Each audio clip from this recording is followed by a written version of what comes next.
दोस्तों शुरू करते हैं polity page number 255 topic number 17 राज्य विधानमंडल। तो दोस्तों हम लोग यहाँ तक तो पढ़ चुके थे पिछला वीडियो में। अब हम लोग को पढ़ना है राज्य विधानमंडल के स्पेशल। देखिएगा संविधान के भाग 6 में ये भी आता है और ये 168 से 212 तक आता है। हम लोग देखे थे 153 से 167 तक जो था हमारा राज्यपाल के विषय में, कार्यपालिका जो भी था राज्य कार्यपालिका के विषय में था। अब 168 से 212 तक हमारा क्या आता है, तो राज्य का विधानमंडल आता है। इसमें हमारा क्या क्या देखने को मिलेगा, तो विधानसभा और विधान परिषद देखने को मिलेगा। तो ध्यान दीजिएगा, जो है संविधान के भाग 6 में अनुच्छेद 168 से 212 तक राज्य विधानमंडल के गठन, कार्यकाल और शक्तियों आदि का वर्णन है। अनुच्छेद 168 के जो पहला है, यह राज्यों के विधानमंडलों का गठन करता है। इसमें ये राज्यों का विधानमंडल कैसा हो, इसका गठन हो, ये 168 आर्टिकल में लिखा गया है। प्रत्येक राज्य के लिए एक विधान होगा। प्रत्येक राज्य के लिए क्या होगा, एक विधानसभा होगा, ठीक ना। विधान परिषद के बारे में ऐसा नहीं कहा गया है कि प्रत्येक के लिए होगा, लेकिन प्रत्येक राज्य के लिए एक विधानसभा तो होना होगा। जो राज्यपाल और बिहार, महाराष्ट्र, कर्नाटक, आंध्र प्रदेश, तेलंगाना, उत्तर प्रदेश, तमिलनाडु में प्रभावित तिथि अधिसूचित होनी है। राज्यों में 2 सदनों से व अन्य राज्यों में 1 सदन से मिलकर बनेगा। तो प्रत्येक राज्य के लिए एक विधान होगा जो राज्यपाल और ये 2 सदन से मिलके ये बनेगा। मतलब उसमें राज्यपाल भी रहेंगे क्योंकि वो भी तो एक अंग है। लोकसभा बोल रहे हैं, विधानसभा होगा, ठीक ना। 2 सदन भी रह सकता है। 6 जो ऐसा राज्य है जहाँ पे विधान परिषद भी देखने को मिलता है, इसीलिए यहाँ पे लिखा गया है बिहार, महाराष्ट्र, कर्नाटक, आंध्र प्रदेश, तेलंगाना, उत्तर प्रदेश। इसमें हम लोग को विधान परिषद देखने को मिलता है। इसीलिए यहाँ पे कह रहा है कि राज्यों में 2 सदनों से व अन्य राज्यों में 1 सदन से मिलकर बनेगा, मतलब सिर्फ विधानसभा। और इन सभी में इतना भी लिखा गया है 6 गो, इनमें 2 सदनों से मिलकर बनेगा और एक राज्यपाल तो होंगे ही होंगे। तो यहाँ पे तमिलनाडु में प्रभावी तिथि अधिसूचित होनी है। चलिए ठीक है, आगे बढ़ते हैं। अनुच्छेद 168 में ऐसा लिखा गया है, जहाँ किसी राज्य के विधानमंडल के 2 सदन हैं, वहाँ एक का नाम विधान परिषद और दूसरे का नाम विधानसभा होगा। जैसा हम लोग राज्यसभा लोकसभा देखे थे वैसे सेम। और जहाँ केवल 1 सदन है वहाँ उसका नाम विधानसभा होगा, ठीक ना। जहाँ 1 सदन होगा तो विधानसभा, वैसे लोकसभा। देखिएगा अनुच्छेद 168 के 2 में ऐसा लिखा गया है, मंत्रियों के वेतन और भत्ते ऐसे होंगे ना जो उस राज्य का विधानमंडल विधि द्वारा समय समय पर अवधारित करें, और जब तक उस राज्य का विधानमंडल इस प्रकार अवधारित नहीं करता है तब तक ऐसे होंगे जो दूसरी अनुसूची में विनिर्दिष्ट हैं। कोई मंत्री निरंतर 6 माह की अवधि तक राज्य के विधानमंडल का सदस्य नहीं है। कोई मंत्री जो है निरंतर 6 महीना की अवधि तक राज्य के विधानमंडल के सदस्य नहीं है, उस अवधि की समाप्ति पर मंत्री नहीं रहेगा। अगर उस अवधि तक नहीं रह रहा है, राज्य के विधानमंडल का सदस्य नहीं रह रहा है कोई भी मंत्री, तो अगर उस अवधि के समाप्त हो गया, माने 6 महीना समाप्त हो गया, तो उसके बाद वो मंत्री के पद से हट जाएगा, नहीं रहेगा, ठीक ना। उसको 6 महीने के अंदर तक किसी न किसी मंडल में सदस्यता लेना ही पड़ेगा। ये आर्टिकल 164 के 4 में लिखा गया है। चलिए आगे बढ़ते हैं।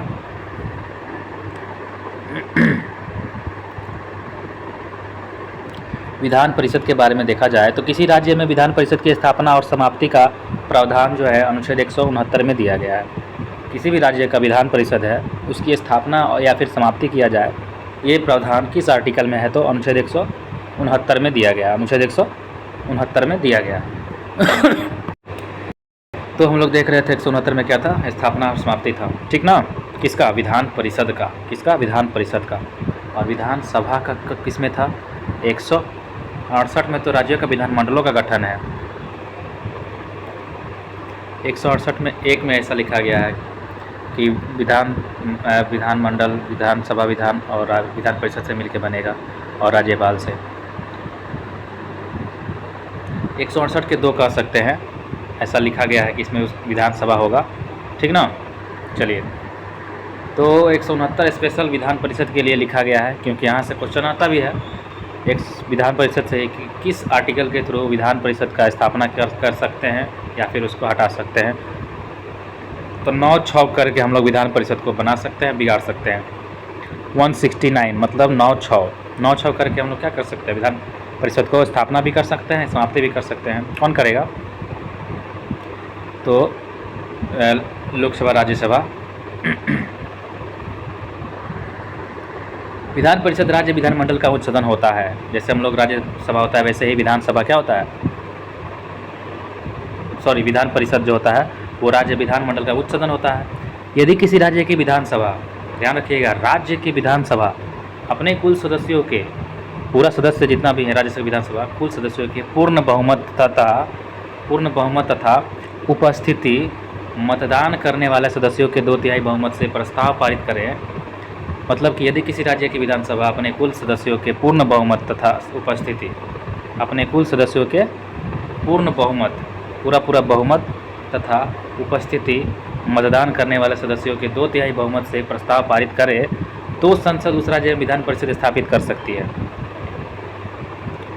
मतलब किसी भी राज्य की जो विधानसभा चाहेगा कि हम आपको अपने विधान परिषद चाहिए, तो क्या करेगा, 2/3 बहुमत से प्रस्ताव पारित करेगा और संसद उस राज्य में विधान परिषद स्थापित कर सकती है अथवा उसका लोप कर सकती है। संसद मतलब लोकसभा राज्यसभा के पास भेजेगा, वही बनाएगी, बिगाड़ेगी। प्रस्ताव कौन देगा? तो विधानसभा देगा। समझ में आया ना? तो वर्तमान में केवल 6 राज्य जो उत्तर प्रदेश में 100, कर्नाटक 75, महाराष्ट्र 78, बिहार 75, आंध्र प्रदेश 78, तेलंगाना में 40 विधान परिषदें संविद्यमान हैं। ठीक ना? यूपी दोनों ये 6 वो है ना, एक ही पास में सटा हुआ है। उत्तर प्रदेश बिहार एक पास हो गया, आंध्र प्रदेश तेलंगाना एक पास हो गया, महाराष्ट्र और कर्नाटक एक पास हो गया। तो ऐसे याद करेंगे हम लोग। उत्तर प्रदेश में 100 है सीटें, कर्नाटक में 75 है, महाराष्ट्र में 78 है, बिहार में 75 है। कर्नाटक और बिहार में 75 सीटें हैं, महाराष्ट्र में 78 सीटें हैं, आंध्र प्रदेश में 58 है और तेलंगाना में 40 है। सबसे कम है तेलंगाना, हाल फिलहाल में बना है ना। विधान परिषद के कुल सदस्यों की संख्या उस राज्य के विधानसभा के कुल सदस्यों की संख्या की 1/3 से अधिक नहीं हो सकती है, इसीलिए कम है ना। जो भी विधान परिषद की सदस्य रहेगा, विधान परिषद वाला, वो जो विधानसभा जो चल रहा है उस स्टेट में, उस स्टेट के विधानसभा के कुल सदस्यों की संख्या का कितना 1/3 से अधिक नहीं होना चाहिए। किंतु किसी भी अवस्था में इस जो है विधान परिषद के सदस्यों की कुल संख्या 40 से भी कम नहीं होना चाहिए, 40 से ज़्यादा ही रहना चाहिए। लेकिन अगर मैक्सिमम का बात करें तो 1/3 के ऊपर नहीं होना चाहिए। किसके 1/3? तो विधानसभा जो राज्य है, किसी भी राज्य है उसका विधानसभा के 1/3 के ऊपर भी नहीं जाना चाहिए और 40 से कम भी नहीं होना चाहिए। यह आर्टिकल 171 में लिखा गया है ना। आर्टिकल 171 में लिखा गया है, ध्यान में रखना है। हम लोग ऊपर भी देखे थे 171 में क्या देखे थे हम लोग, कुछ तो देखे थे, किधर गया,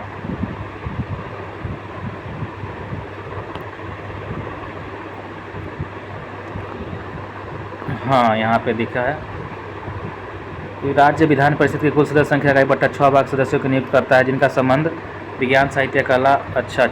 ऐसे 171 के 5 में था। ठीक।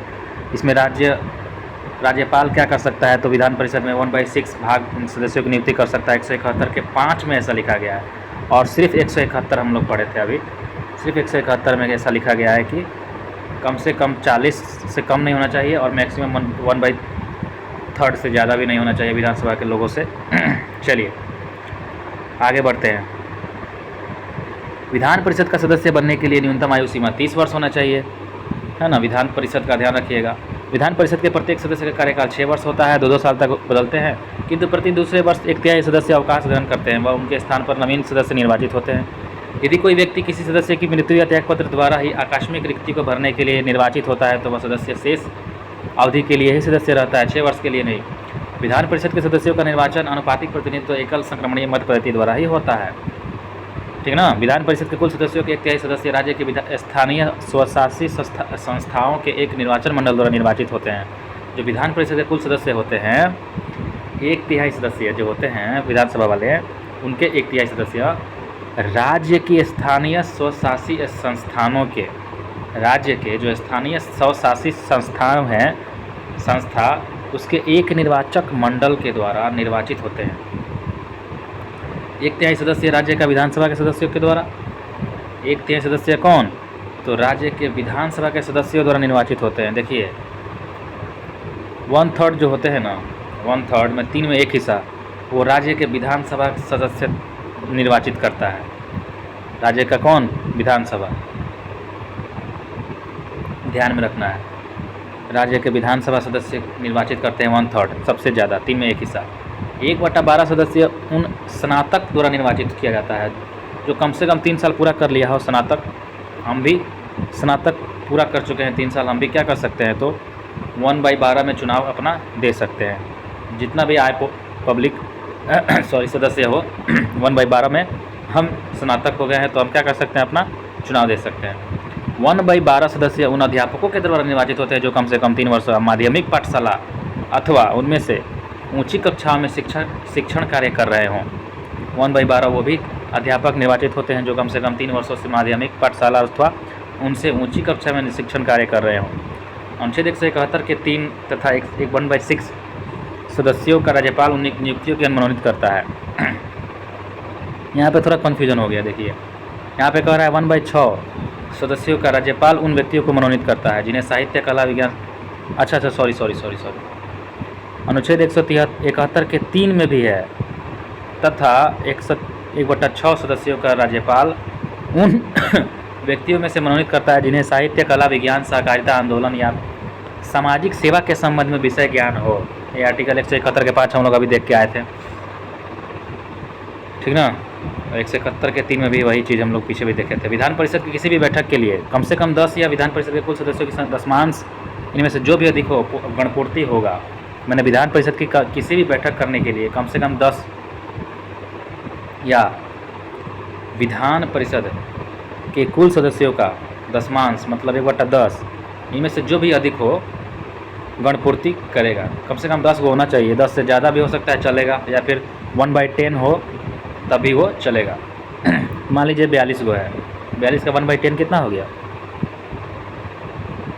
42 का 1/10 हमारा 10% तो हमारा हो जाएगा 4.2, तो 5 गो भी रहेगा तो चला सकते हैं, ऐसा है ना। तो या फिर कम से कम 10 होना चाहिए, अगर ज़्यादा है तो समझ लीजिए 100 गो है तो 10 गो भी रहेगा तो कम से कम चला देगा, 90 गो नहीं भी रहे तो ये ध्यान में रखना है। कम से कम 10 या फिर 1/10 चलना चाहिए, सदस्य रहना चाहिए विधान परिषद की बैठक करवाने के लिए। विधान परिषद अपने सदस्यों में से 2 को क्रमशः सभापति या उपसभापति चुनती है। वो अपने परिषदों में से क्या चुनती है, तो 2 को क्रमशः सभापति और 1 उपसभापति दोनों को चुनती है। जैसे हम लोग राज्यसभा में भी पढ़े थे, सभापति एवं उपसभापति जो होते हैं उनको विधानमंडल के द्वारा निर्धारित वेतन और भत्ता प्राप्त होता है। जो भी विधानमंडल निर्धारित करेगा वो भी वेतन भत्ता इसको प्राप्त किया जाएगा, सभापति और उपसभापति को। ये आर्टिकल 186 में लिखा गया है। उनका फिक्स नहीं है कि कितना है, वो निर्धारित कौन करेंगे, तो विधानमंडल निर्धारित करते हैं, ठीक है ना। सभापति उपसभापति को संबोधित कर व उपसभापति सभापति को संबोधित कर त्यागपत्र भी दे सकते हैं एक दूसरे को, अथवा परिषद के सदस्यों के बहुमत से पारित प्रस्ताव, जो भी परिषद है विधान परिषद, इनके सदस्यों के बहुमत से, जो भी बहुमत है, बहुमत 2/3 से पारित प्रस्ताव द्वारा उसे अपदस्थ भी किया जा सकता है, बहुमत से उसको हटा सकते हैं। किंतु ऐसे किसी प्रस्ताव को लाने के लिए 14 दिनों की पूर्व उसको सूचना भी देना पड़ेगा, ठीक ना, सभापति या उपसभापति को हटाने के लिए। चलिए विधानसभा देखा जाए, विधानसभा का कार्यकाल 5 साल का होता है, किंतु विशेष परिस्थिति में राज्यपाल को यह अधिकार है कि वह उससे पूर्व भी इसको विघटित कर सकता है। 5 साल तक चलता है, लेकिन राज्यपाल चाहेगा तो उससे पहले भी उसको हटा सकता है, ख़त्म कर सकता है विधानसभा को। जैसे राज्य में विधानसभा वैसे लोकसभा में सेंटर लेवल पे लोकसभा। विधानसभा के 17वां प्रोरोगेशन, 17वां के आदेश राज्यपाल के द्वारा दिए जाते हैं। 17वां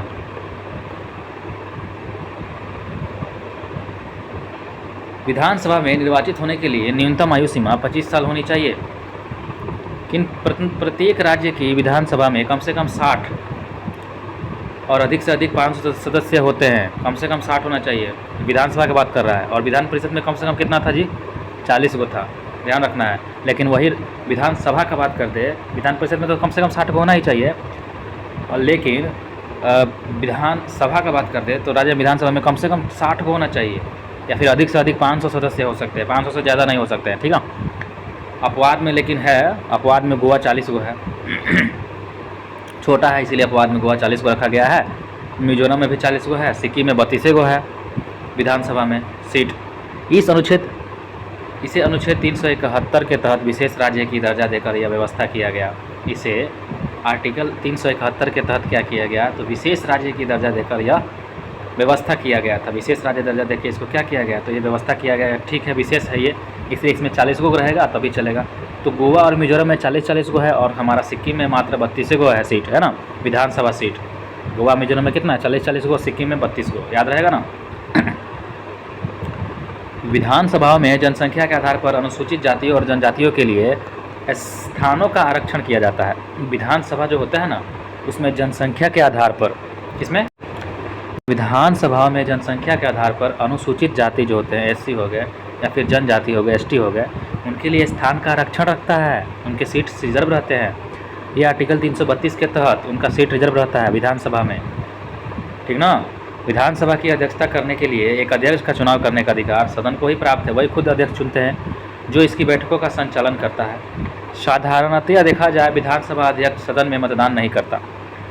नॉर्मल तरह से विधानसभा का अध्यक्ष सदन में मतदान नहीं करता। अगर कब करेगा, जब सदन में मत बराबर पड़ जाए, तब वो बट जाए, तब निर्णायक मत देता है वो। कौन, विधानसभा अध्यक्ष। जब किसी अध्यक्ष को उसके पद से हटाने का प्रस्ताव विचाराधीन हो, जब किसी अध्यक्ष, तब उस समय वह सदन की बैठक की अध्यक्षता नहीं करेगा। जाहिर सी बात है भाई, जब उसी को हटाने का विचार चल रहा है सदन में, तो खुद वो अध्यक्षता करेगा नहीं करेगा। आगे देखा जाए, जब किसी विधेयक को धन विधेयक माना जाए अथवा नहीं, ये कौन डिसाइड करता है, तो इसका निर्णय भी विधानसभा का अध्यक्ष ही लेता है। जैसे लोकसभा का अध्यक्ष लेता था धन विधेयक है कि नहीं, वैसे ही विधानसभा का अध्यक्ष लेता है राज्य में कि ये धन विधेयक है कि नहीं है। चलिए आगे बढ़ते हैं। सदन के बैठकों के लिए सदन के कुल सदस्यों का 10 मतलब 1/10 हिस्सा सदस्यों की उपस्थिति गणपूर्ति हेतु आवश्यक होता है। ये तो हम लोग पढ़ चुके थे ऊपर। अब आगे बढ़ते हैं विधानसभा के अधिकार और कार्य। विधानसभा का अधिकार और कार्य पढ़ते हैं। सबसे पहले है विधि निर्माण, ठीक ना। इसे राज्य सूची से संबंधित विषयों पर विधि निर्माण का अनन्य अधिकार प्राप्त है। समवर्ती सूची से संबंध विषयों पर संसद की तरह राज्य विधानमंडल भी विधि निर्माण कर सकता है। संबंधित विषयों पर विधि निर्माण का अनन्य अधिकार प्राप्त है। समवर्ती सूची से संबंध विषयों पर, समवर्ती सूची मतलब जो राज्य और केंद्र दोनों विषय में रहता है, उसी को समवर्ती सूची कहते हैं। तो समवर्ती सूची से संबंध विषयों पर संसद की तरह राज्य विधानमंडल भी विधि निर्माण कर सकता है। किंतु यदि दोनों द्वारा निर्मित विधियों में परस्पर विरोध हो जाए, विरोध की सीमा तक संसदीय विधि वर्णनीय होता है। दोनों विरोध हो जाए तो उसके बाद संसद का ही विधि वर्णनीय होता है।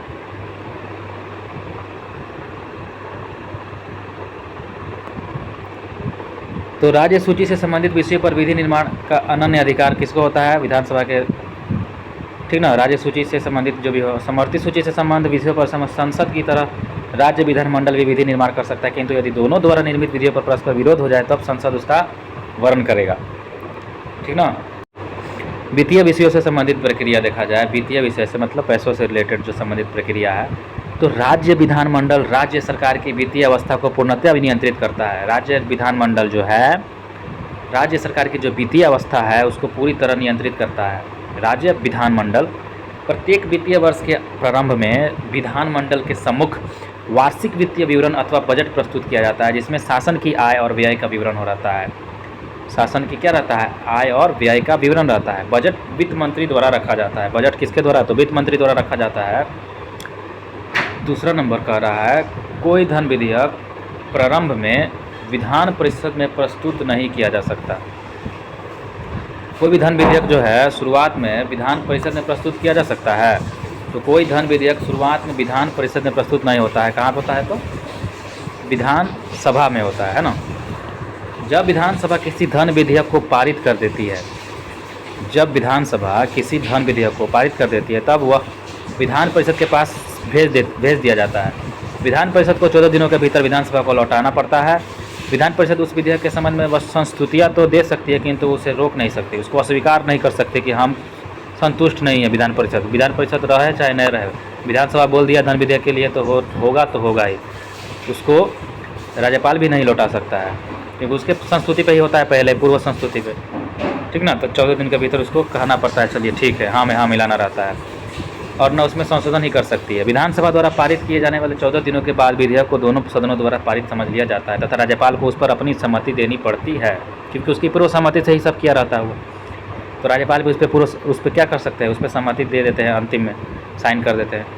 आगे देखा जाए कार्यपालिका पर नियंत्रण। कार्यपालिका पर नियंत्रण, मंत्रिपरिषद सामूहिक रूप से विधानसभा के प्रति उत्तरदायी है। जाहिर सी बात है 164 के 2 में मंत्रिपरिषद किसके प्रति, विधानसभा के प्रति।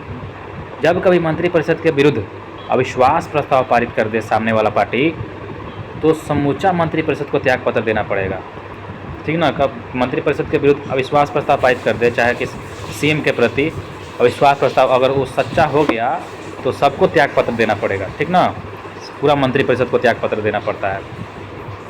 यहाँ पे देखिएगा संवैधानिक संशोधन, संघीय स्वरूप को प्रभावित करने वाला कोई संविधान संशोधन विधेयक यदि संसद के दोनों सदनों के द्वारा पारित हो जाता है तो आधे से अधिक राज्यों के विधानमंडलों द्वारा उसकी पुष्टि आवश्यक है। संघीय स्वरूप को प्रभावित करने वाला कोई संविधान, संघीय स्वरूप मतलब केंद्र वाला स्वरूप को प्रभावित करने वाला कोई संविधान संशोधन विधेयक यदि संसद के दोनों सदनों के द्वारा पारित हो जाता है, संसद के दोनों सदनों के द्वारा पारित हो जाता है, तो आधे से अधिक राज्यों के विधानमंडलों द्वारा उनकी पुष्टि आवश्यक हो जाता है। तो आधे से अधिक जो विधानमंडल होते हैं उनकी पुष्टि आवश्यक हो जाता है। मतलब जो संसद पारित कर दिया है उसके खिलाफ आप नहीं जा सकते हैं, उसके लिए आपको आधे से अधिक राज्यों के विधानमंडलों क्या करना, उसको आवश्यक होता है, उसकी पुष्टि आवश्यक होता है, ठीक ना। निर्वाचन संबंधी अधिकार, राष्ट्रपति के निर्वाचन में जितना मताधिकार संसद के दोनों सदनों के सदस्यों को प्राप्त है, उतना ही राज्यों के विधानसभा के निर्वाचित सदस्यों को प्राप्त है। मतलब राष्ट्रपति का जो निर्वाचन होता है ना, चुनाव, जितना मताधिकार संसद के दोनों सदनों के सदस्यों को प्राप्त है, संसद के दोनों सदनों, लोकसभा राज्यसभा के सदनों को सदस्यों को प्राप्त है, उतना ही राज्यों के विधानसभा के निर्वाचित सदस्यों को प्राप्त है, उतना ही राज्यों के विधानसभा के निर्वाचित सदस्यों को प्राप्त है। इसमें विधान परिषद कहीं लिखा है? नहीं लिखा है। मतलब राष्ट्रपति के निर्वाचन में विधान परिषद भाग नहीं लेता है। राष्ट्रपति के निर्वाचन में विधान परिषद भाग नहीं लेता है, विधानसभा भाग लेता है। विधानसभा ही न भेजा रहता है, 1/3 तो विधानसभा भेजाता है। चलिए आगे देखते हैं विधानसभा और विधान परिषद की सदस्य संख्या है। राज्य विधानसभा विधान परिषद देखिएगा 403 उत्तर प्रदेश में विधानसभा है। विधान परिषद हम लोग देखे थे 100 गो था, महाराष्ट्र में 78 गो था विधान परिषद, बिहार में 75 गो था और कर्नाटक में भी 75 गो था, आंध्र प्रदेश में 58 गो था, तेलंगाना में 40 गो था। तो सब तो याद हो नहीं पाएगा। हम लोग उत्तर प्रदेश में देखते हैं 403 है विधानसभा। पश्चिम बंगाल में 294 है, महाराष्ट्र में 288 है, बिहार में 243 है, तमिलनाडु में एक आगे पीछे कर दीजिए 234 है। बिहार और तमिलनाडु को आगे पीछे कर दीजिएगा, 4-3 को 3-4 कर दीजिए, हो जाएगा आपका। तो बिहार में 243 है तो याद हो जाएगा आपको, तमिलनाडु का भी 234 हो जाएगा।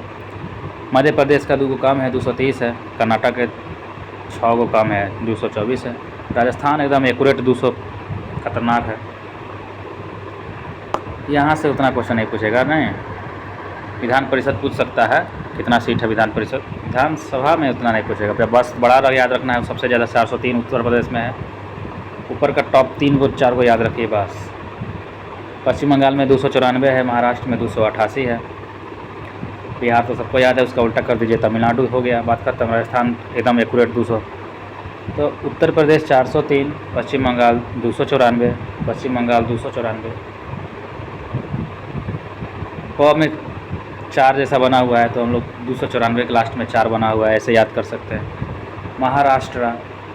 महाराष्ट्र में 100 में 8 0 बना हुआ है गोल जैसा, तो हम 8 को हम लोग गोल कर सकते हैं, तो महाराष्ट्र में 8 रहना चाहिए लास्ट में 288। बिहार दूसरे, तमिलनाडु से 234, ठीक है, याद हो जाएगा। उत्तर प्रदेश में 403, पश्चिम बंगाल में लास्ट में 4 आएगा 294। दूसरा नंबर पे आता है पश्चिम बंगाल उत्तर प्रदेश के बाद।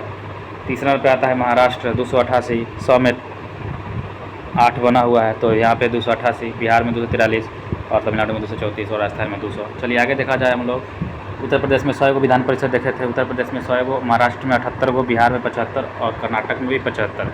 बिहार कर्नाटक एक दूसरे के साथ चलता है। विधान परिषद सीटें जो है 75 को है बिहार और कर्नाटक में। महाराष्ट्र में जो थोड़ा सा ज़्यादा है 78 को, इसमें भी 8 है, 100 में 100 8 मिला के बना देना है 78, याद रखिएगा। नहीं समझ में आया ना, ये 100 जो है यहाँ पे ऐसे बना हुआ है ना, तो ये गोल है ना, तो ये 8 भी गोल है ना, बस यही नियम, दोनों में 8-8 है। कर्नाटक बिहार 75 को था, आंध्र प्रदेश में 58 को, से आंध्र प्रदेश से 58, तेलंगाना 40 को, सबसे कम तेलंगाना 40 को। आगे देखा जाए पंजाब में 117 को है, हरियाणा 90, छत्तीसगढ़ 90, झारखंड 81, उत्तराखंड 70, हिमाचल प्रदेश 68, मणिपुर 60, मेघालय 60, त्रिपुरा 60, अरुणाचल प्रदेश 60, नागालैंड 60, क्योंकि कम से कम 60 होना चाहिए। बट बशर्ते 3 को अपवाद में था, देखे थे हम लोग, मिजोरम, गोवा, सिक्किम। मिजोरम में 40 को था, गोवा में 40 को था, सिक्किम में 32 को था। ये अपवाद में 3 को देखे थे। बशर्ते कम से कम कितना होना चाहिए, 40 को होना चाहिए, सॉरी 60 को होना चाहिए कम से कम लोकसभा सीटें, है ना। यहाँ पे विधान परिषद तो है नहीं। दिल्ली में 70 को है, ये भी ठीक ठाक है। पुडुचेरी में तो 32 को है जी, 32 को, सिक्किम से भी कम है नहीं।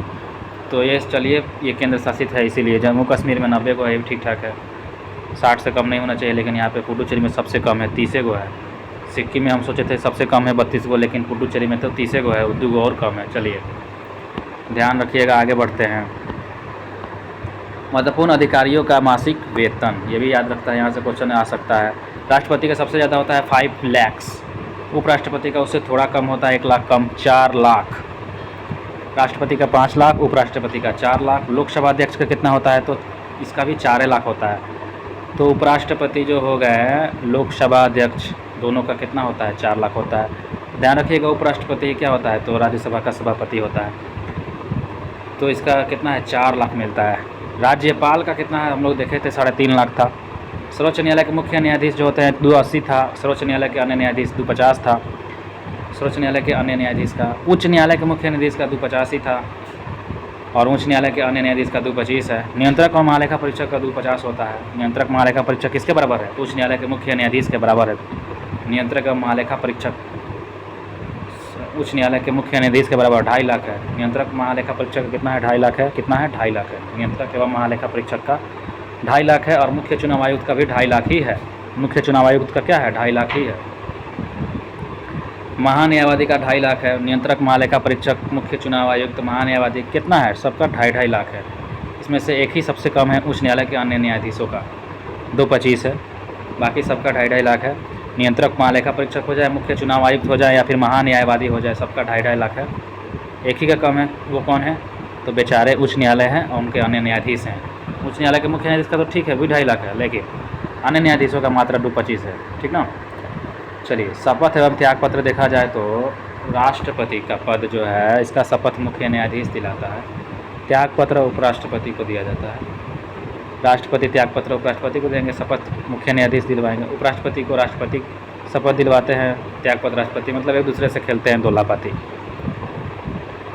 राज्यपाल जो है, राज्य उच्च न्यायालय के मुख्य न्यायाधीश इसके शपथ दिलवाते हैं। जो राज्यपाल है, ये राज्य हाई कोर्ट के जो मुख्य न्यायाधीश होते हैं, वो उसको शपथ दिलाते हैं और राष्ट्रपति को त्याग पत्र देता है। लेकिन राष्ट्रपति को क्या देता है, त्याग पत्र देता है।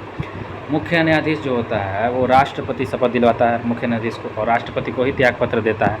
प्रधानमंत्री राष्ट्रपति की शपथ दिलाता है और राष्ट्रपति को ही त्याग पत्र देता है। लोकसभा अध्यक्ष शपथ नहीं होता है, लोकसभा का अध्यक्ष का शपथ होता है, नहीं होता है, और ये त्याग पत्र उपाध्यक्ष को देता है। ध्यान रखिएगा, लोकसभा अध्यक्ष का शपथ नहीं होता है, लोकसभा अध्यक्ष का शपथ नहीं होता है, उसका चुना जाता है, ठीक ना। शपथ नहीं लेता है, लोकसभा अध्यक्ष शपथ लेता है तो नहीं लेता है, लोकसभा अध्यक्ष शपथ नहीं लेता है। आगे देखा जाए, मुख्यमंत्री के देखते हैं। मुख्यमंत्री की नियुक्ति राज्यपाल द्वारा की जाती है, नियुक्ति की जाती है, चुनाव तो किया जाता है, बाद में उसकी नियुक्ति की जाती है राज्यपाल के द्वारा। साधारणतः वैसे व्यक्ति को मुख्यमंत्री नियुक्त किया जाता है ना, जो विधानसभा में बहुमत दल का नेता होता है। जाहिर सी बात है, मुख्यमंत्री शासन का प्रमुख प्रवक्ता होता है, शासन का सबसे प्रमुख प्रवक्ता होता है मुख्यमंत्री, और मंत्री परिषदों की बैठकों की अध्यक्षता वही करता है। जो मंत्री परिषद की बैठक होती है, ध्यान रखिएगा, उसकी अध्यक्षता मुख्यमंत्री करता है। मंत्री परिषद के निर्णयों को मुख्यमंत्री ही राज्यपाल तक पहुंचाता है। जो मंत्री परिषद है, मंत्री परिषद के जो निर्णय है, मंत्री परिषद के निर्णय को मुख्यमंत्री ही राज्यपाल तक पहुंचाता है। आगे नोट में देखते हैं, 91वें संविधान संशोधन अधिनियम 2003 के अनुसार मुख्यमंत्री सहित संपूर्ण मंत्री परिषद का आकार राज्य के विधानसभा की कुल सदस्य संख्या के 15% से अधिक नहीं होगी, लेकिन मुख्यमंत्री सहित संपूर्ण मंत्रिपरिषद की कुल संख्या 12 से कम भी नहीं होनी चाहिए। ये 91 संविधान संशोधन अधिनियम 2003 के अनुसार किया गया था कि मुख्यमंत्री सहित संपूर्ण मंत्रिपरिषद का आकार राज्य की विधानसभा के कुल सदस्य संख्या के 15% से ज़्यादा नहीं होनी चाहिए, लेकिन 12 से कम भी नहीं होनी चाहिए, ठीक ना। इनको लेके मुख्यमंत्री को लेके 12 से कम नहीं होनी चाहिए। कौन सा संविधान संशोधन? तो 91वां संविधान संशोधन 2003 में जो हुआ था उसमें ऐसा लिखा गया था, जब कभी राज्यपाल कोई बात मंत्रिपरिषद तक पहुंचाना चाहता है ना, जब कभी राज्यपाल जो है कोई भी बात को मंत्रिपरिषद तक पहुंचाना चाहता है तो वह मुख्यमंत्री के द्वारा ही यह कार्य करता है। किसके द्वारा? तो मुख्यमंत्री के द्वारा ही यह कार्य करता है।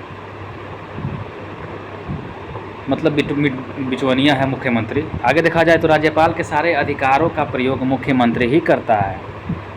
राज्यपाल के सारा अधिकार का प्रयोग मुख्यमंत्री ही करता है, करता है। अनुच्छेद 167 जो है वो मुख्यमंत्री के कार्यों को परिभाषित करता है, तो परिभाषा देता है कि मुख्यमंत्री का कार्य क्या क्या है।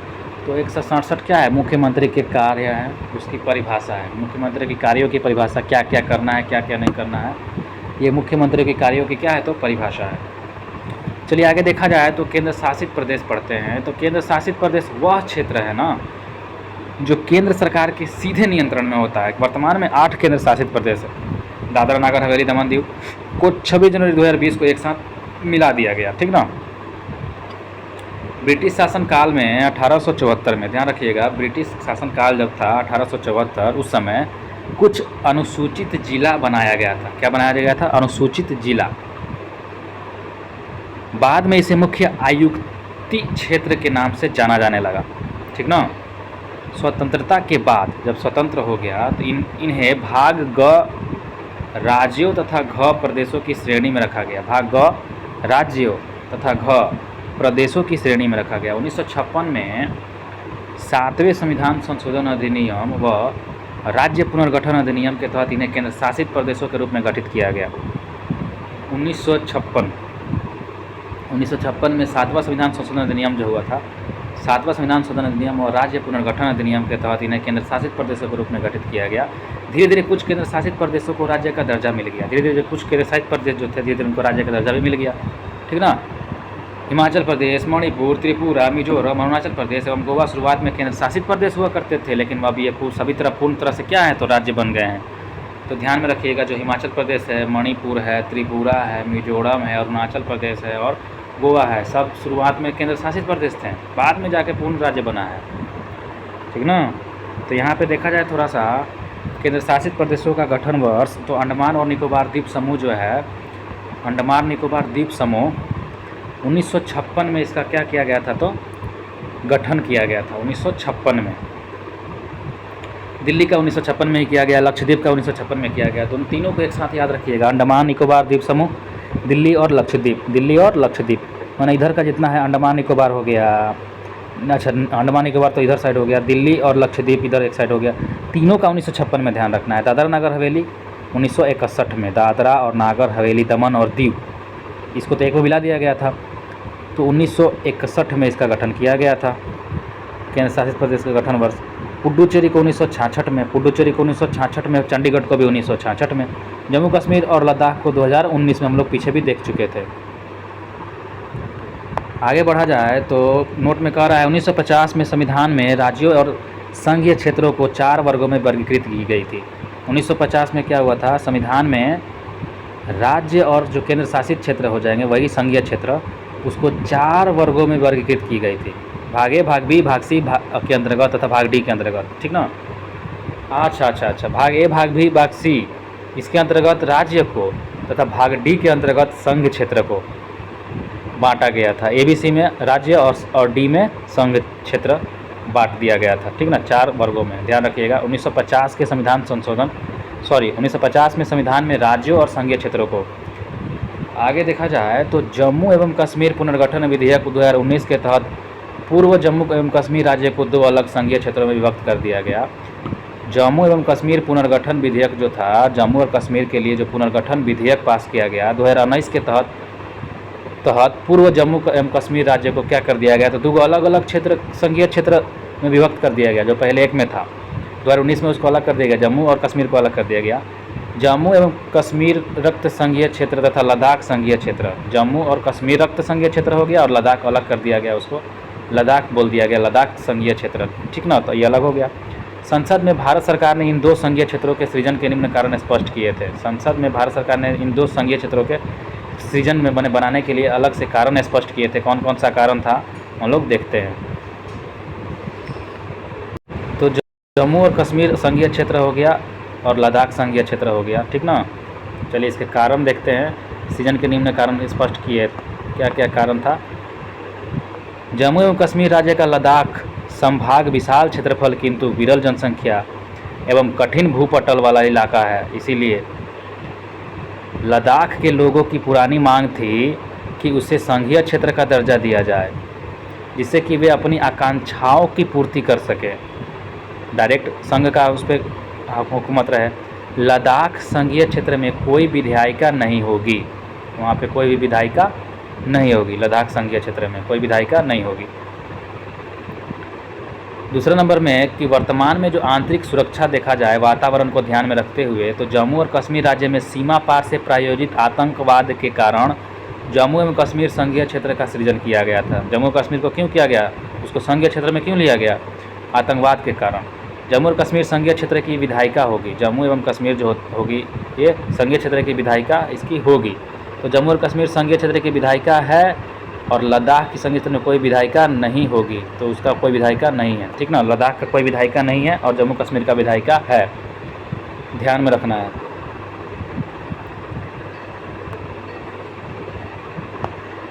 आगे देखते हैं केंद्र शासित प्रदेशों का प्रशासन, ठीक ना। इसका प्रशासन कैसे चलाया जाता है, ठीक है।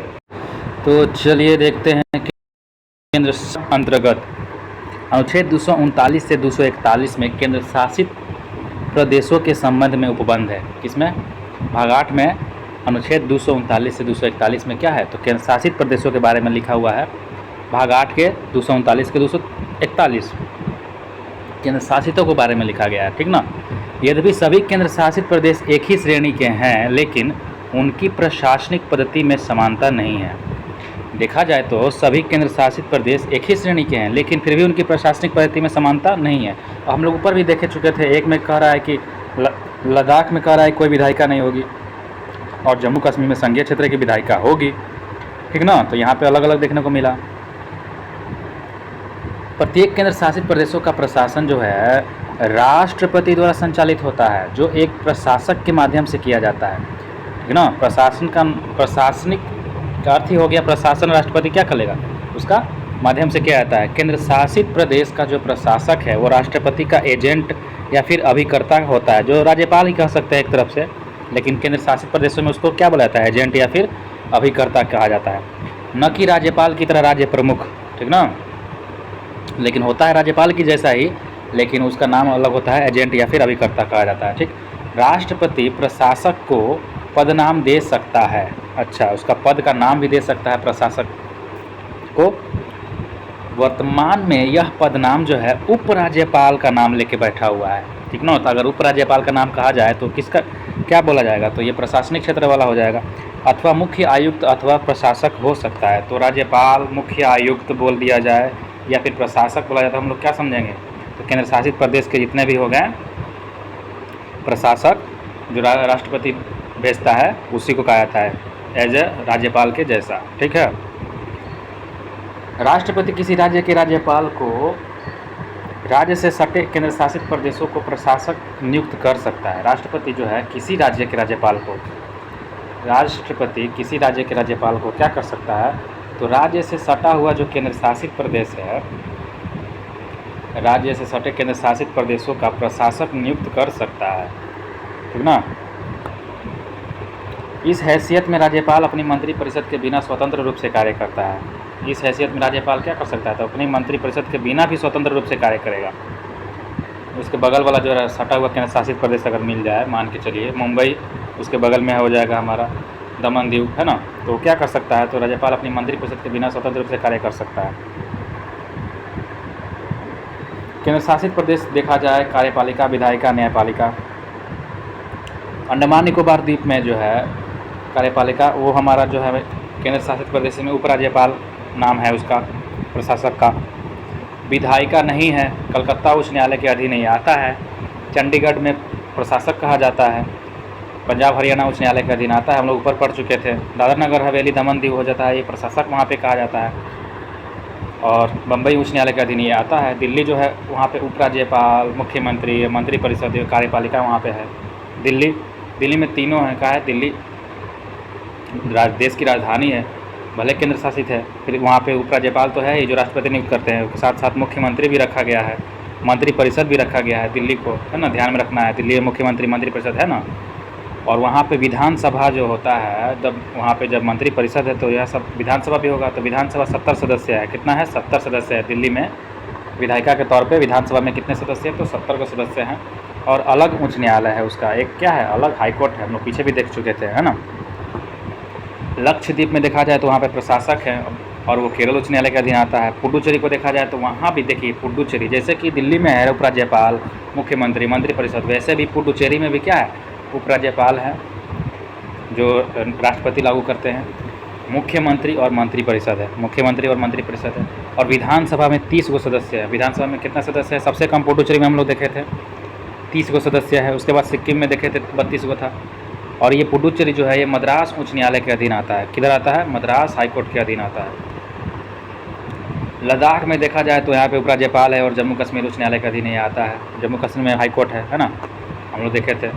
जम्मू कश्मीर जो है, अब देखिए जम्मू कश्मीर जो है ये उपराज्यपाल वहाँ भी है और मुख्यमंत्री मंत्रिपरिषद वहाँ भी है। जैसे दिल्ली में था, पुडुचेरी में था, वैसे ही उपराज्यपाल के साथ साथ मुख्यमंत्री और मंत्रिपरिषद भी है। तो विधानसभा वहाँ पे है। विधानसभा में 83 सदस्य है। कितना? 83 सदस्य है जम्मू कश्मीर में। जम्मू एवं कश्मीर उच्च न्यायालय के अधीन आता है, ठीक है। तो ध्यान रखना है, किसमें देखे थे? जम्मू कश्मीर में देखे थे, जहाँ पे मुख्यमंत्री मंत्रिपरिषद भी है। विधानसभा 83 गो। पुडुचेरी में देखे थे, यहाँ पर मुख्यमंत्री मंत्रिपरिषद है, वहाँ पे विधानसभा 30 गो सदस्य। और क्या देखे थे? दिल्ली देखे थे, यहाँ पे 70 सदस्य विधानसभा में, ठीक ना। चलिए आगे बढ़ा जाए। केंद्र शासित प्रदेश जो है पुडुचेरी में 1963 में, दिल्ली में 1992 में विधानसभा गठित की गई। केंद्र शासित प्रदेश पुडुचेरी में 1963 में, दिल्ली में 1992 में विधानसभा गठित की गई, ठीक ना। तो पुडुचेरी में पूछे तो कब?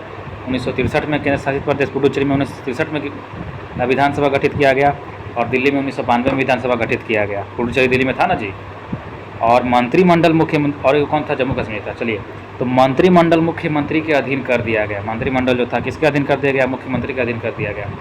जम्मू कश्मीर में भी विधानसभा का प्रावधान किया गया। जम्मू कश्मीर में भी क्या किया गया? तो विधानसभा जो है, विधानसभा इसका प्रावधान किया गया।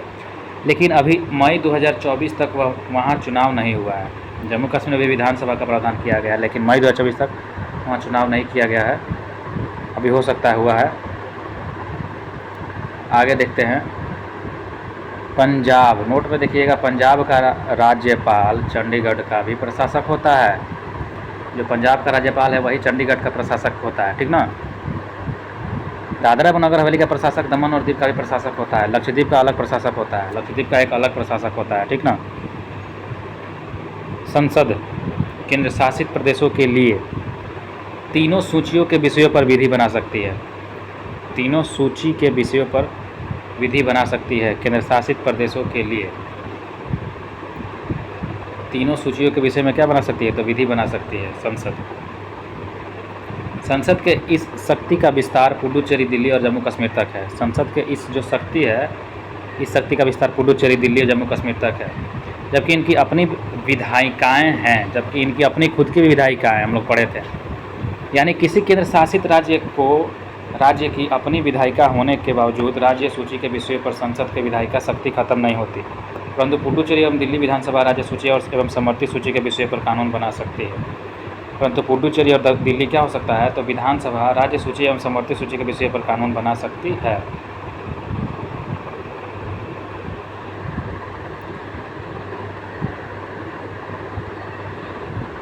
दिल्ली, नोट में कह रहा है, दिल्ली विधानसभा राज्य सूची के विषय, लोक व्यवस्था, पुलिस व भूमि पर विधि नहीं बना सकती। दिल्ली विधानसभा क्या कर सकती है? तो राज्य सूची के विषय पर, लोक व्यवस्था के लिए या फिर पुलिस और भूमि पर वो विधि नहीं बना सकती है। ऐसा प्रावधान है दिल्ली विधानसभा के लिए।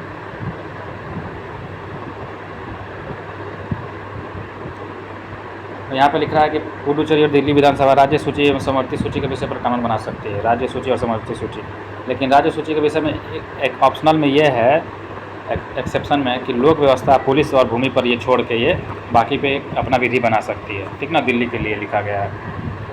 तो दिल्ली के लिए विशेष उपबंध में देखते हैं क्या क्या है।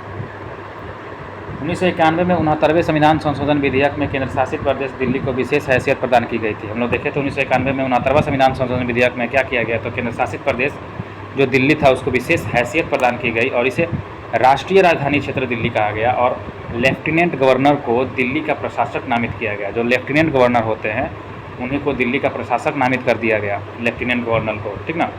नोट में देखिए कह रहा है पूर्व दिल्ली में महानगरीय परिषद और कार्यकारी परिषद थी।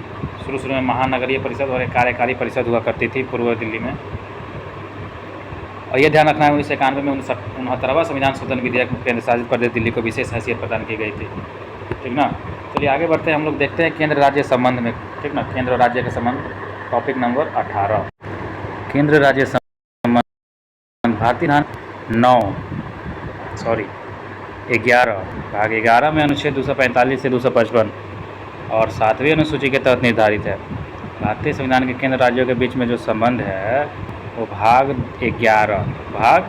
11 में अनुच्छेद 245 से लेकर 55 10 गो ऐसा अनुच्छेद है जो 7वीं अनुसूची के तहत निर्धारित है।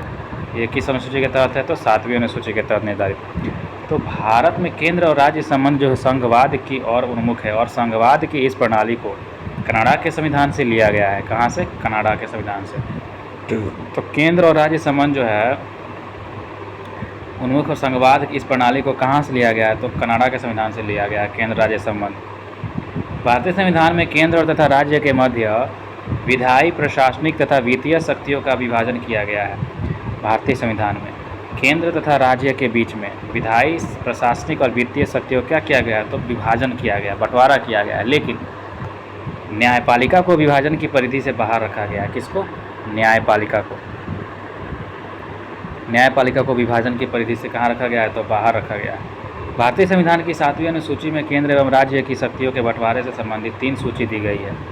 भारतीय संविधान की 7वीं अनुसूची में क्या किया गया है, तो केंद्र और राज्य की शक्तियों के बंटवारा से संबंधित 3 सूची दी गई है। पहले संघ सूची, दूसरा राज्य सूची, तीसरा समवर्ती सूची।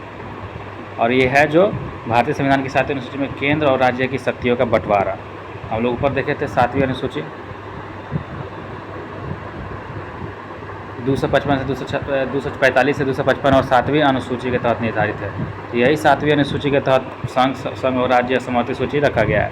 औपचारिक रूप में और कानूनी दृष्टि से इन सूचियों की विषयों की संख्या वही बनी हुई है जो मूल संविधान में थी। संविधान में ये था, ठीक ना, कानूनी दृष्टि से। नोट में कह रहा है भारत के संविधान में केंद्र और राज्यों के बीच में किए गए शक्तियों का विभाजन भारत सरकार अधिनियम 1935 में उल्लिखित योजना पर आधारित है। जो शुरुआत में 1935 का योजना आया था ना, उसी पर आधारित ये जो बांटा गया है उसी पर आधारित है। लेकिन ये कनाडा से लिया गया है। कहाँ से लिया गया है? कनाडा से लिया गया है, ठीक ना। शक्तियों का विभाजन कनाडा के संविधान से लिया गया और ये भारत सरकार अधिनियम 1935 के मतलब की योजना पर आधारित है।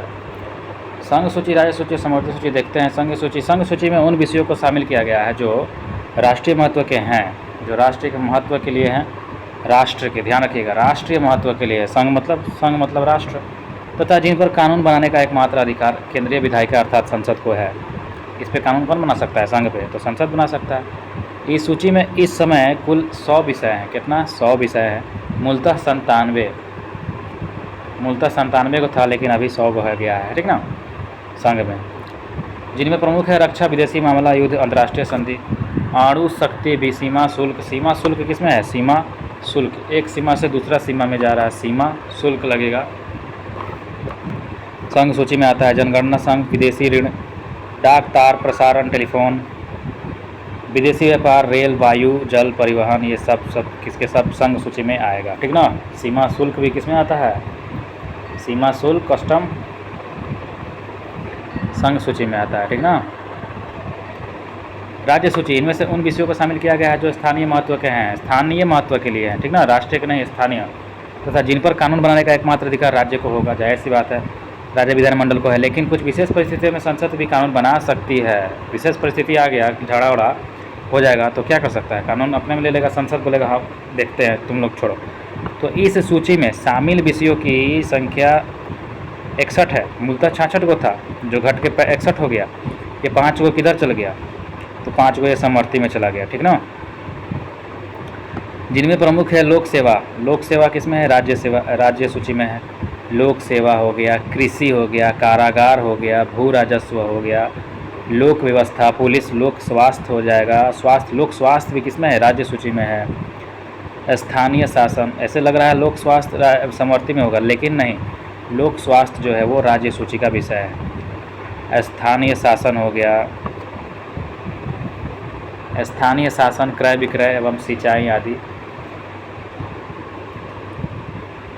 समवर्ती सूची में देखिए, इनमें शामिल विषयों पर संसद तथा राज्य विधानमंडल दोनों द्वारा कानून बनाया जा सकता है, बनाया जाता है। और यदि दोनों कानूनों का विरोध हो गया कि हम तो संसद द्वारा निर्मित कानून लागू होगा। कौन? संसद के द्वारा जो निर्मित कानून होगा वही लागू होगा। इनमें इस समय 52 विषय है, मूलतः 47 विषय पहले था। पहले 47 का विषय था, अब 52 को हो गया। तो 5 को उधर वाला जो आ गया, जो 66 से 61 को हुआ था, वही 5 को इधर आके 47 से 52 हो गया। उनमें प्रमुख है राष्ट्रीय जलमार्ग। नेशनल लेवल पे जो जलमार्ग है वो समवर्ती सूची में भी आता है। मतलब समवर्ती सूची में आता है, मतलब राज्य और केंद्र दोनों पे। परिवार नियोजन हो गया, परिवार नियोजन दोनों के लिए। जनसंख्या नियंत्रण दोनों पे आएगा। समाचार पत्र दोनों पे आएगा, समाचार पत्र। कारखाना दोनों में आएगा, शिक्षा दोनों में आएगा, आर्थिक और सामाजिक योजना दोनों पे आएगा। लेकिन हेल्थ किस में आएगा? हेल्थ को राज्य में आएगा, ध्यान रखना है। हेल्थ हो गया, कृषि, कारागार, भू राजस्व, ये सब राज्य में आएगा। पुलिस, लोक, ये सब जितना भी है राज्य में आएगा, है ना। सामाजिक योजना, वन, ये सब समवर्ती में आएगा। शिक्षा समवर्ती में। चलिए आगे देखते हैं। संविधान के 42वें संशोधन 1976 के द्वारा वन, शिक्षा, जनसंख्या नियंत्रण व परिवार नियोजन, बाट व माप, जानवर तथा पक्षियों की सुरक्षा आदि विषयों की समवर्ती सूची में शामिल कर दिया गया है।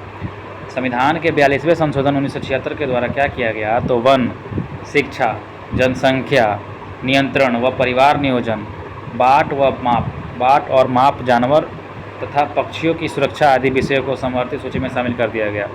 जानवर तथा पक्षियों की सुरक्षा आदि को क्या किया गया? तो विषय को समवर्ती सूची में शामिल कर दिया गया, ठीक ना। संविधान के 42वें संशोधन 1976 के द्वारा वन को, शिक्षा को, जनसंख्या नियंत्रण को और परिवार नियोजन को, बाट और माप वाला, जानवर, पक्षी को, इस सब को समवर्ती सूची में रख दिया गया, ठीक ना। 42वें संशोधन 1976 के द्वारा। आगे देखा जाए, अपशिष्ट विधायी शक्ति भी होती है। देखिएगा, जिन विषयों को संघ सूची, राज्य सूची, समवर्ती सूची में नहीं शामिल किया जाता है ना, उसको अपशिष्ट बोला जाता है। उन पर कानून बनाने का अधिकार संसद को ही फिर मिल जाता है। तो घूम फिर के संसद को ही मिलेगा। संसद बड़ा है, संसद को प्रदान किया गया है, ठीक ना।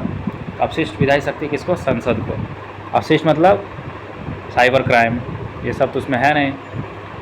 अब भी अंतिम प्रविष्टि की संख्या 97 है। अब भी देखा जाए तो अंतिम प्रविष्टि की संख्या 97 है। अंतिम प्रविष्टि की संख्या 97, लेकिन कुल संख्या 100 है। प्रविष्टि संख्या 2 क, 92 क और 92 ख जुड़ा गया है और प्रविष्टि 33 को हटाया गया है।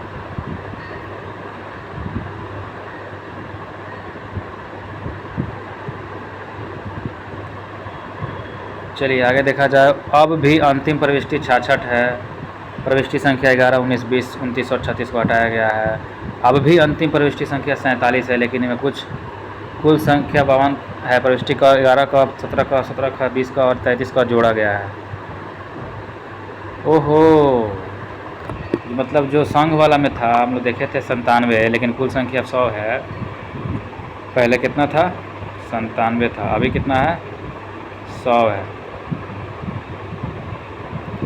उसी के बारे में लिखा है, तो इसको जोड़ा गया है 3 गो, 2 के क, 92 के क और 92 के ख, इसीलिए वो 100 हो गया है। अब 66 को जो था वो क्या कब हो गया है? 66 को वाला 61 को हो गया है। तो इसमें से क्या क्या हटाया गया है? 5 को, 11, 19, 20, 29 और 36। तो हम सोच रहे थे इसमें को उठा के उसमें डाला है, लेकिन देखिए अब भी अंतिम, अब इसमें देखा जाए समवर्ती में 47 को तो समवर्ती वाला, लेकिन कुल संख्या 52 को है, बढ़ गया है 5 को। हम सोच रहे थे कि उसमें से उठ के इसमें 5 को आ गया है, लेकिन नहीं। 11 के क, 17 के क, 17 के ख, 20 के क और 33 के क जोड़ा गया है। अच्छा, मतलब जोड़ने के लिए डायरेक्ट उसको उठा के इसमें नहीं जोड़ सकते, उसका क ख करके जोड़ सकते हैं। तो समझ लीजिए वही बात है, ठीक ना, ध्यान में रखिएगा। आगे देखा जाए राज्य सूची के विषय पर कानून बनाने की संसद की शक्ति। जो राज्य सूची के विषय पर अगर कानून बनाना हो तो इसमें संसद की शक्ति मतलब सेंट्रल लेवल का जो शक्ति है, संसद की शक्ति क्या है, तो देखते हैं। थैंक यू दोस्तों, रखते हैं यहाँ पे। नेक्स्ट एपिसोड में हम लोग पढ़ेंगे राज्य सूची के